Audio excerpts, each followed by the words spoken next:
Good morning, everyone. Welcome back to Sew Granny Sew. We often forget as we're sewing and quilting along that others are out there and may not have the simple knowledge that we already have obtained. So today's video is going to be on things I wish I knew as a beginner quilter. We'll follow up with another video on notions to help everybody get started if they're just getting started in quilting. There is many different kinds of cotton. This is a quilting cotton through a quilt store. We also have other kinds of cotton. I'm going to slide some over here for you. And I know this looks like a big pile and overwhelming, but this is a quilt shop cotton. And this is actually boundless out of a fat quarter package. And this is a quality cotton. This is more of a cotton poly blend, and you can feel the difference in the texture. It's a little bit thicker. Let me show you one of these here. So there's you can see like it's not quite as thick when you compare the two. This, it kind of gets a noise too, just like a crinkle noise or something, but you can really feel the difference when you're holding them. And then this is Robert Kaufman, which is a well-known brand. He's a designer. This my daughter had gotten me to make masks out of. However, it's got a stretch to it as well. So I'm not so sure it's a cotton versus a cotton blend. And it does have glitter. And I do, because this is a child's print, I do try to avoid the glitter because you never know what age of kid you're going to get that. And if they got some of that in their eye or something, that might irritate them. And then we have batiks. These are one of my favorite. There's hand-dyed batiks and there's just dyed batiks. They got a nice crisp feel to the batik fabric. And these iron really well. The batiks generally iron really good. And to finger press these is super easy. They maintain that fold for quite a while. So if you want something that, maybe you're working on a star quilt and have a lot of folds, the batiks always work great for that. And then we have this, and I purchased this from a gal on Facebook, and she said it was cotton. I believing it's a cotton blend of some kind, maybe a poly cotton. It's got a sheen to it. On top of the fact, it's got a little stretch to it, a little more so than the regular cotton does, 100% cotton. So I'm assuming that this would be more of a cotton blend. And this is, if you compare it to that, you can definitely see that they're two different fabrics, just with the sheen and the weave on them. And then these are what we call shirting cottons, and you can see how thin they are. I just did a star block with these, not knowing they were shirting cotton. You can quilt with these if you find a really good deal. I wouldn't pass it up. Like, the colors are really awesome on those three. I wouldn't pass it up. You'll just want to put a fusing on the back before you do it, because they are really thin and they don't sew like your other cottons sew. These are what, like, you'd find button-up shirts made out of, and they're, let me see if I can get one to shine through. They're a little more see-through than the regular cotton is. So cotton is going to come in any size you want it to. I have a yard here because I wanted to demonstrate something for you. So this one is 36 inches by width of fabric. You will often see that abbreviated by WOF, which is your width of fabric. Your width of fabric, your salvages on this side, on both edges. So when it's on the bolt, or when it's on the machine, whether it's printed or dyed or whatever, you can see the holes in your selvage. That's how they hold it on there to process it. So them are your salvages, and when you use it, you will cut those off. You don't want to sew that into your quilt. But another term we often see as quilters, whether you're in a community group or whatever for quilting, we'll often hear the term ruler fold. So I just use my I like this ruler because it's 24 inches and my table is 24 inches. So, and my mat is 18 this way and it's 24 this way. So no matter which way I have my fabric, I can still fulfill the whole edge of it to cut along that. So what I do is I just line that up. The bottom, you're going to have your width of fabric folded in half, and then you're going to fold it in half again, so it's folded in quarters. And I just line my edge up with that, and then you're just going to wrap that around your ruler.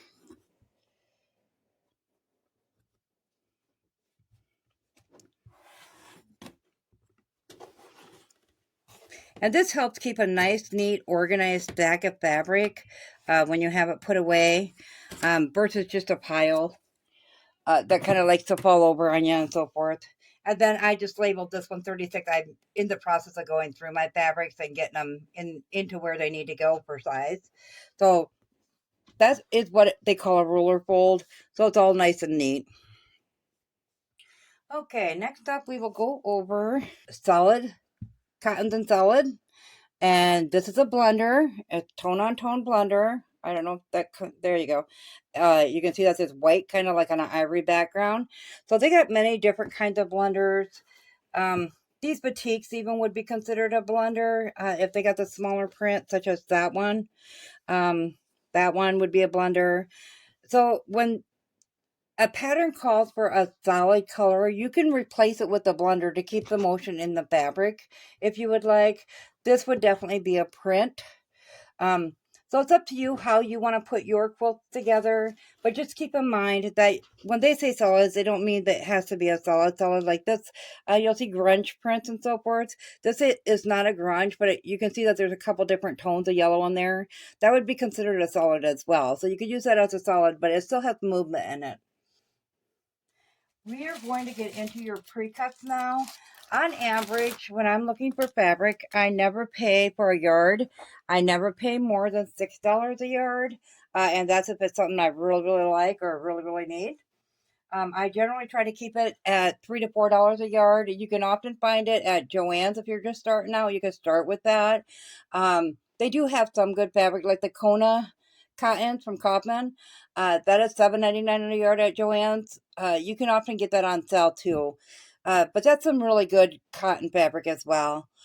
So that's a little more expensive. I mean, fabric by the yard goes anywhere from $2.99 up to $30, $40, $50 sometimes, depending on the designer. So I have a few pre-cuts here I'm going to show you. This is what they call a honey bun by Moda. It's a 1-inch strip, and it comes with, I believe, 42 pieces in it. This one here is firm term. This also has a panel.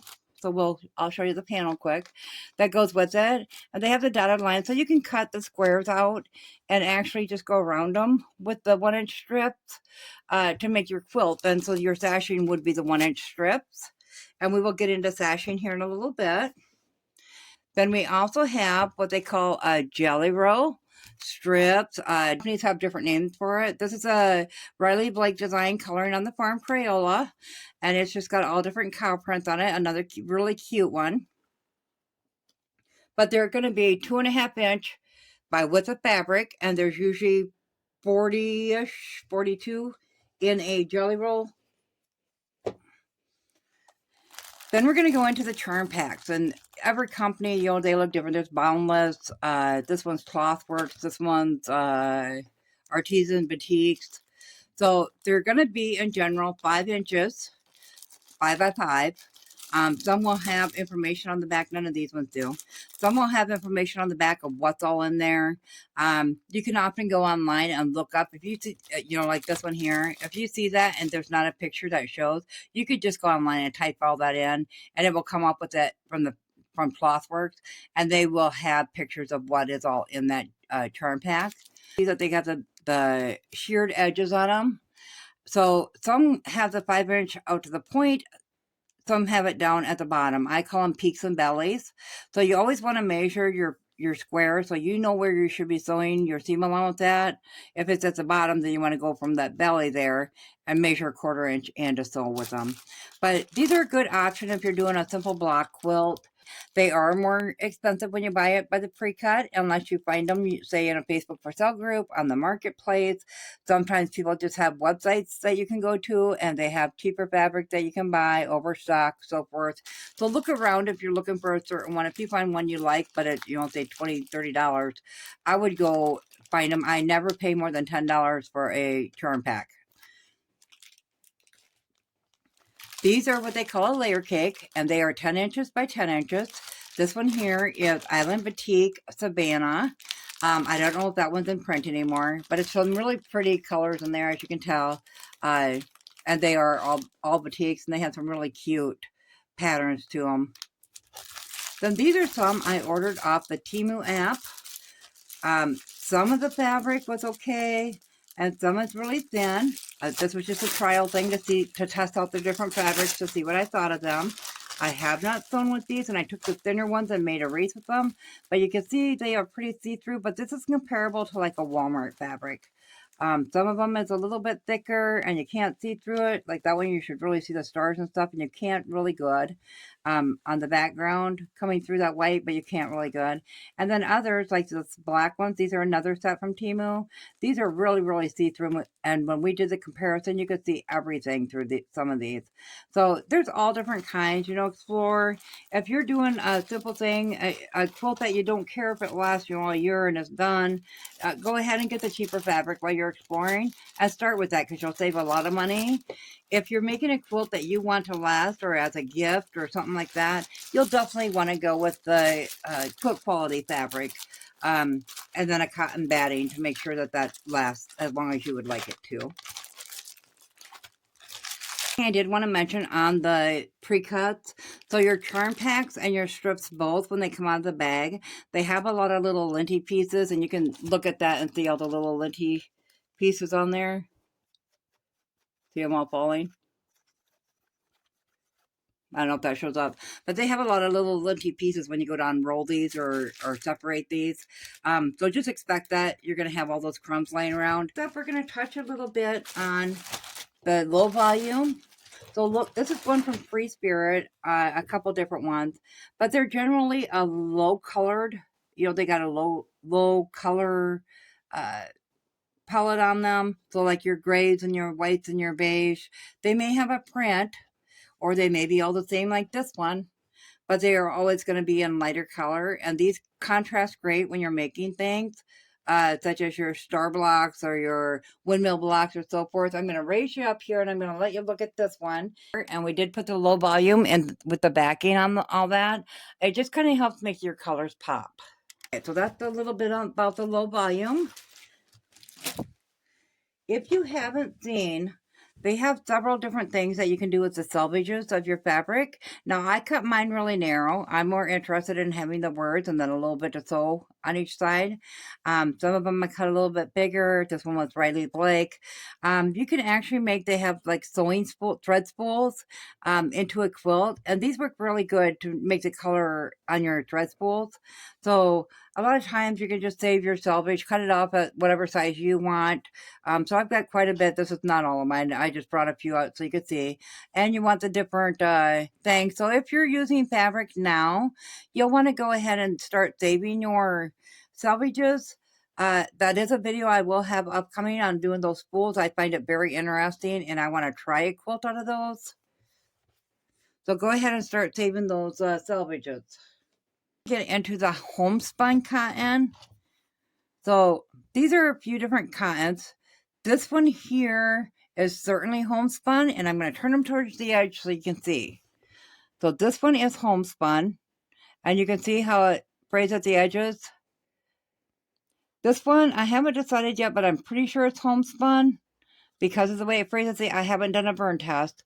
But this one here, you can see it's just a woven cotton. The edges are not how that one frays up like that. This one does not do that. The homespun works really good on your rag quilt. So I try to collect as much of that as possible so I can put, I have all kinds of stuff to do a girl's rag quilt with, but it's hard to come by the boys, and the plaid works really good for that. We often cut our own fat quarters as quilters. You might have a little over a fat quarter left. A fat quarter is a 18 by 22 or 18 by 21. It is just 1/4 of your yard of fabric. So this is the selvage here. So this end will be over here. Then you'll have another piece just like this over here, and then 2 more at the top. So they all have a selvage edge. And so when you go to measure them out, Like this one here is 18 by 23 actually. I purchased this piece. I haven't cut it down or anything. I thought it was cotton. It like I said, it's probably a cotton blend. But to fold your fat quarters, they come folded in a couple different ways, and you can see that just with the difference of, I'll get you a better example here. These came in a bundle from the Boundless Company, and these ones are what you get in some other places. This is how I fold mine to store them with, so that's what I'll be showing you today. So I just fold them in half with the long ways going this way, and the 18 inches going across. And then I fold them once, twice, so you got a third. Then just fold them so this doesn't go quite to the end. So when you stack that in your, I have mine all stacked as shown here. And when you stack them in, then I put that edge down so I can see what I'll have in there for fat quarters. Okay, now we're going to get into our batting. So I only use 2 different types of batting, and the only reason I'm still using this is because I have had 2 rolls of it, so I'm still trying to get it used up. This is what I started with. It's one of the cheaper battings you can get. It's just a polyester batting. It's not good to do quilt as you go on. You have to use some kind of cotton poly batting or something with a scrim in it to do the quilt as you go once you get into that. But this here works good for when you're just starting, maybe just stitching around the edges and maybe a straight stitch on it. It is a higher loft, this one is, than your cotton poly batting, as you can see. So it gives it a little more poopiness. Kids tend to like the poopy ones, so I generally am trying to use mine up in kids' quilt. But if you got a quilt that you want to do some fancy stitching on the top or anything like that, the cotton poly 80-20, it's 80% cotton and 20% polyester. And this is needle punch with scrim. So that helps keep the batting inside your fabric. You know how when you hit it with the needle, it pops back up. This will help keep that problem at bay a little bit. So there is many different battings out there. These are just the 2 that I contend with. Neither one are really, really expensive. It goes way higher than that. So it's up to you what you like to use. I find these 2 to be the best for my needs. If you're doing like pot holders or microwave bowl covers or casserole covers or anything like that, you definitely want to get the thermal batting. And I believe that is more like this. So you'll want to check out, I think it's called Thermalite or something like that, for batting if you plan to do any of that. Okay, so we're going to go over a few different squares here. And of course you have your basic square like this, such as out of your charm pack or however big you cut it. And that one's really simple. That's the simplest quilt you can do, is just making basic blocks.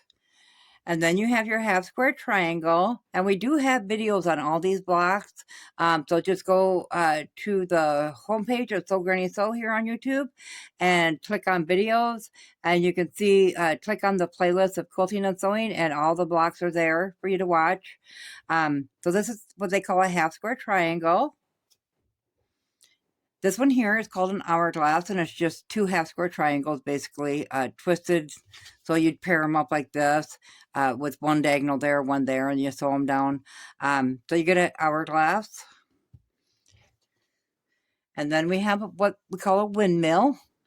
So those are just your half square triangle squares put together to form a windmill. And then these are your squares on point. I know it's kind of hard to see that because of the colors of the fabric are so similar. I have an hourglass inside here. But your square on point just is putting your corners on 4 triangles on this is actually your square. So you're just going to add a triangle on each corner, which turns the square this way, and now your square is on point within your other square. So the reason I needed to show you that first is now we will go into the sashing. So to connect your blocks, which we will be doing a lot of here in the next 2 videos, to connect our Star Sampler quilt. But you're going to take whatever size you decide. So say these were 5-inch blocks and we wanted a 12.5-inch square. You would just take 5 and 5 is 10. We know that we need 2.5 inches between this, and this. So you want to take that 2.5 inches divided by 3, and add a 1/2 inch for your seam allowance, and that's the size of sashing you'll need. So these are 2.5 inch strips. So then all you do is sew it down like this on both blocks. And that is called your sashing, that strip in the middle. And you can do it all the way around your block. You can do it in between each block, and then afterwards go one long strip over top and underneath the row. But that is what sashing is just a way to connect your blocks, and your seams will be hidden then as part of the quilt as well. So then we have binding. So this is just a little piece I put together, ironed flat for you to see. So as you can see, it's just a strip. This is a 1-inch strip. So you want to fold it in half and then fold it so the edges meet the middle. And then you're going to fold it in half again, and you're just going to iron that. They do have little binding things that you can get that you just feed the flat strip through and iron it as it comes out to make your binding. Now, that's not a binding I would use because that's really thin. When I do my bindings, I at least make it 2 to 2.5 inches wide when I cut it out, usually generally about 2. But as you can see, by the time you get your batting and backing and everything sandwiched together, that might not be quite big enough to make it around that. Both on the front and the back. So once you got your binding on, then you would just stitch it down into place. I generally would take the front, line up the raw edges, and sew down that line. And then when you flip it over, and then sew down the front, and then we'll catch that back side. So that's generally what binding is. You can make it as big as or as little as you want. We do have the binding brought up in quite a few different videos, but I will be making separate videos on all of this. So be on the lookout for those. Otherwise, you can just go to the Sew Granny Sew homepage and find the videos that cover the binding and batting and backing. So your backing is going to be nothing more than a continuous piece of fabric. So you get your quilt front done, and say it is, my general one is 60 by 72, 5 foot by 6 foot. So you either want one piece, you can buy 108-inch wide backing, and 2 yards will do that size. Or you can just take 4 yards of regular fabric at anywhere from 40 to 44 inches wide, and sew 2 halves, and then sew those 2 halves together. It depends on if you want seams on yours or not, how you're going to quilt it in. There's a lot of variance to it. So that choice is also up to you. If you're out shopping or looking online, or you find a new sheet at Goodwill, I do that quite a bit. I'll find one new in the package for $4. It's 100% cotton. That's right, count as high. They make great quilt backs. They haven't been used. They're still brand new, and you buy them for $4. So a really good way to get started if you want. I did just get a piece of 4-yard fabric, also for $10 on a Facebook for sale group. So, be on the lookout. Always be on the lookout for the backings, because those backings can easily drop you anywhere from $20 to $35, depending on the size of quilt you're making. So when you can get it from $4 to $10, that's a really good price on that. So my challenge to all of you today is to head on out to the store when you get a minute. Just walk through, whether it be Walmart, Joann's, Hobby Lobby, whatever you got close to you. Just go out, feel all the cottons, look for all the different cottons and see the variety of cottons are all out there. That cotton fabric, and see what appeals to you most, what you'd be interested in the most, and get an idea in your head about what you're going to pay per yard. Like I said, I try to aim for the $4 mark. Sometimes you can get it less, sometimes it's going to be more. After you go to a local store, just any old store, try going to a quilt shop and just look around. The majority of it is going to be cotton. Look around and see what designers you like. Maybe you can go online and do a, picture what designers you like, whether you like florals or stripes or geometric shapes, or maybe just all solids and blenders or calicos, maybe the Civil War era. There's so many different to pick from. So go ahead and venture out to both those places. And as always, guys, if you found this video useful, go ahead and give it a big thumbs up. It really helps our channel grow. If you haven't subscribed yet, go ahead and subscribe, because we'd love to have you here at Sew Granny Sew. Thanks all. Have a good day. Bye.